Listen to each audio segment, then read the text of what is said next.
အားလုံးပဲမင်္ဂလာပါခင်ဗျာဒီကနေ့တော့ကျွန်တော်မိုးအေးနဲ့ငါးတောက်ဆန်းလေးလှုပ်ဆောင်မှာဖြစ်ပါတယ်ခင်ဗျာပါဝင်ပစ္စည်းတွေအနေနဲ့ကတော့ဂျင်းကျက်သွန်နီငြိုသီးစင်ခန်းရင်ဒီညှစ်တို့ပဲဖြစ်ပါတယ်ခင်ဗျာပထမဆုံးအနေနဲ့ကျွန်တော်ငါးကိုရတာထည့်ပါမယ်စနွန်းရင်စားရထည့်ပြီးတော့တခြားလေးနယ်ပေးပါမယ်ခင်ဗျာကျွန်တော်ငါးကိုတော့ငါးခုကိုသုံးထားပါတယ်ခင်ဗျာ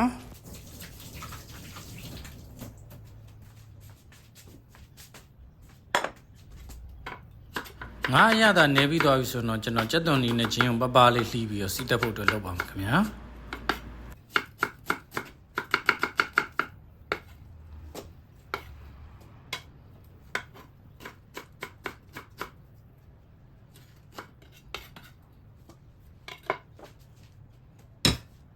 ကြက်သွန်နီနဲ့ဂျင်းကိုစီးတက်ဖို့အတွက်ကိုတော့စီယိုကျွန်တော်ပါရဲဆိုယုံလေးပဲထည့်ပါတယ်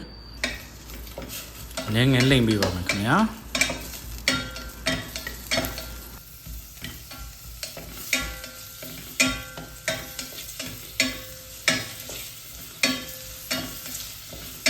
ချင်းချက်သွန်နီတို့စီးတက်တာလေးလည်းမှုေးလာပြီဆိုတော့ကျွန်တော်ငါးကိုထည့်ပါမယ်ခင်ဗျာငါးကိုထည့်ပြီးတော့လည်းကျွန်တော်ထပ်ပြီးတော့နည်းနည်းလေးလှိမ့်ပေးပါမယ်ခင်ဗျာ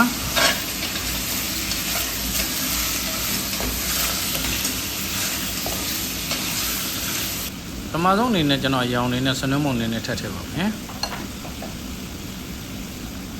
ရတာအနေနဲ့ငံမြာကြီးထည့်ပါမယ်ခင်ဗျာ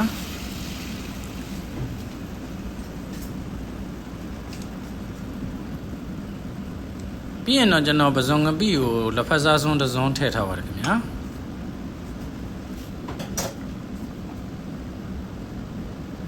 နောက်ဆုံးမှာတော့ကျွန်တော်ရေစေးတန့်စင်ထားတဲ့မြစ်ကိုတစ်ခါတည်းထည့်ပါမယ်ခင်ဗျာပြီးရင်တော့ရတာတွေစိတ်ဝင်တော့ကျွန်တော်ဒီချာလေးမှုေးပေးရပါမယ်ခင်ဗျာခန်းညင်ဒီလေး40ခွဲလေးထည့်ပါမယ်ခင်ဗျာပြီးရင်ငရုတ်သီးလေးလှိထားတာလေးထည့်ပါမယ်ခင်ဗျာကျွန်တော်ချက်တဲ့ပုံစံကတော့ကျွန်တော်လုံးချက်တဲ့ပုံစံပါပဲခင်ဗျာနောက်ပိတ်ဆုံးမှာတော့ကျွန်တော်ရေနွေးလေးအသားမြုပ်အောင်လေးထည့်ပြီးတော့ငရုတ်ကောင်းလေးအုပ်ထားပါတယ်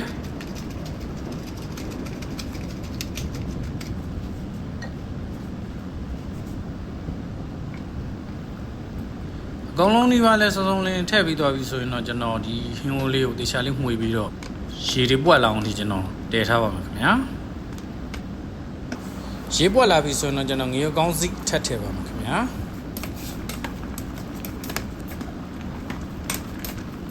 ပြီးရင်တော့တခြားလေးအပေါ်အောက်ထပ်ပြီးတော့လှမ်းပြီးတော့မှုေးပေးရပါမယ်ခင်ဗျာပြီးရင်တော့ဖုံးလေးအုပ်ထားပါမယ်ဖုံးလေးအုပ်ထားနိုင်ဝက်လောက်ရှိပြီဆိုတော့ကျွန်တော်ရေနေထောင်းမကြိုက်သေးတဲ့အတွက်ကျွန်တော်ရေထပ်ထည့်ပါတယ်ခင်ဗျာပြီးရင်ထပ်တည်ထားပါမယ်ပြီးရင်မကြီးသီးမဲ့ထည့်ပါမယ်ခင်ဗျာဒါမှချင်းပြုံးပြုံးလေးနဲ့ချင်းငံဆက်အရသာလေးရမှာဖြစ်ပါတယ်ခင်ဗျာ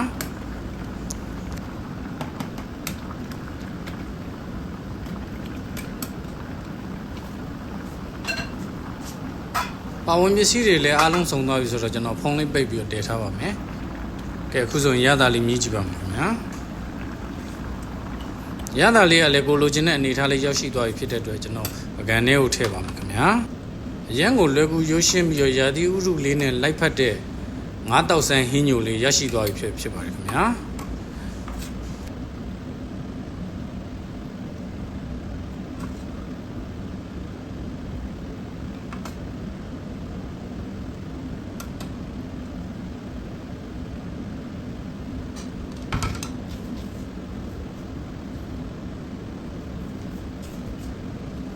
နောက်ဆုံးမှာတော့ကျွန်တော်ရှမ်းနန်းလေးအုပ်ငရုတ်ကောင်းလေးဖြူပြီးတော့အဆုံးသတ်ထားပါတယ်ခင်ဗျာ